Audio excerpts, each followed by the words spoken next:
2019 ќе биде економски тешка година, веројатно и послабо од 2018 година, смета лидерот на ВМРО-ДПМН Христијан Мицкоски. Според него, лошите економски политики на власта веќе се чувствуваат меѓу граѓаните, а тоа се отсликува и во статистичките податоци кои покажуваат минимално раздвижување. Нема да имаме економски бум во 2019 година, напротив, послушајте нас кај што ви говориме, лошо ја водите работата, ја губиме државата, економијата ни тоне, народот е разочаран, луѓето се иселуваат, нема реформи, се што ветивте ништо не исполнивте.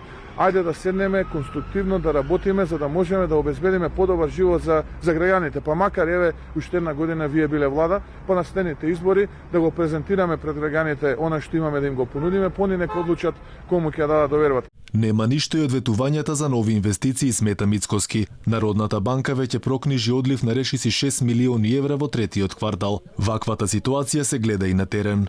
Празно и без ниту една инвестиција. Вака денеска изгледа индустриската зона Сачево на неколку километри од Струмица и покрај бројните најави дека изминатиот период ќе дојдат голем број на инвеститори.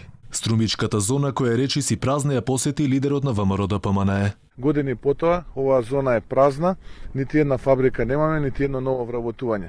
Впрочем, ова треба да биде пример за граѓаните во Република Македонија, како не треба да се даде довербата на политичари кои што само ветуваат, а ништо не исполнуваат. Бизнисмените се жала дека власта е глува на нивните предупредувања, особено околу рамниот данок кој стартува од 1 јануари. Работата нешто е катастрофа, да ти извадам дневни пазара да видиш, да ти извадам, да видиш шо. Лидерот на ВМРО-ДПМН им вети на бизнисмените дека штом неговата партија се врати на власт, ќе го врати и рамниот данок. Потоа ќе зголеми поддршката за домашните компании, но ќе работи и напорно за привлекување на нови странски инвестиции.